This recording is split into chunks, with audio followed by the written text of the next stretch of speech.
Hey guys, this is Viper with a new video review, and today we're going to be taking a look at the Diamond Select Star Trek The Original Series figure line.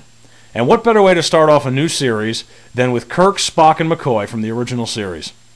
Now, the Kirk and Spock that you see are actually part of an Amok Time 2-pack that I got, which depicts both characters in the fight at the end of Amok Time. And then Dr. McCoy was separate, he wasn't part of the pack. Now, when I was younger, I actually collected Star Trek The Next Generation, the Playmates line, and I actually happen to have one of them with me here. You can tell they're a heck of a lot smaller.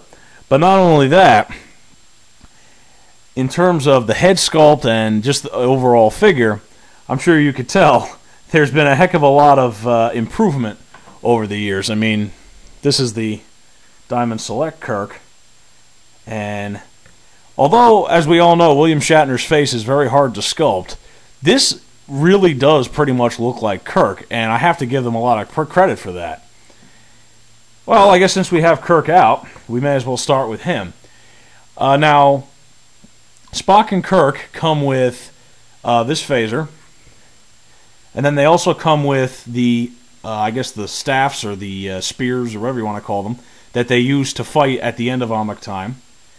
It comes with this gong on a chain here that actually is breakable and goes together like that. And then just, I guess, a hammer, to hit the gong with. Now, as far as the figures go, I have to say I'm pretty impressed with them. I like what they did with these because rather than just making, you know, a regular figure that just looks pretty much clean except for this cut, they actually really made Spock and Kirk look almost battle damaged. Instead of having a nice, as you could see maybe from McCoy's back here, the boots are nice and glossy just like they were in the show. But Kirk and Spock's are very browned out, like they've been fighting in the dirt. The same goes for the pants. And it's not really visible on Kirk's shirt because it's gold, but on Spock's they also have the same type of streaking on the blue, which really adds to, the figure, and it shows that they actually took a little bit of time to actually change it from the basic figure. Spock, pretty much, has this purple sash, which he wore during the battle with Kirk. And overall, it's the same kind of deal as Kirk. They did a very good job with the battle damaging.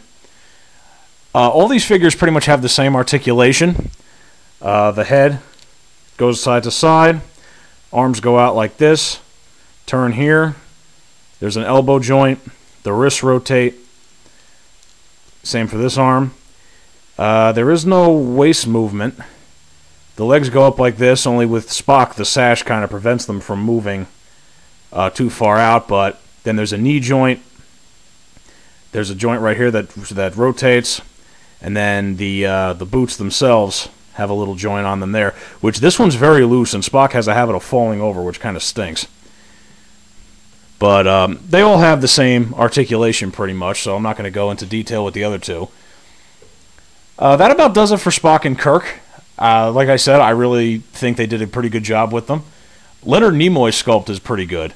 It's a little better than Kirk's, but again, Kirk's is very hard to sculpt. But I think the best in terms of capturing the actor is probably McCoy. I think they did a very good job capturing the look of DeForest Kelley. And it really stands out in terms of the figure. This, of course, is a much more clean look because McCoy was not involved in the battle.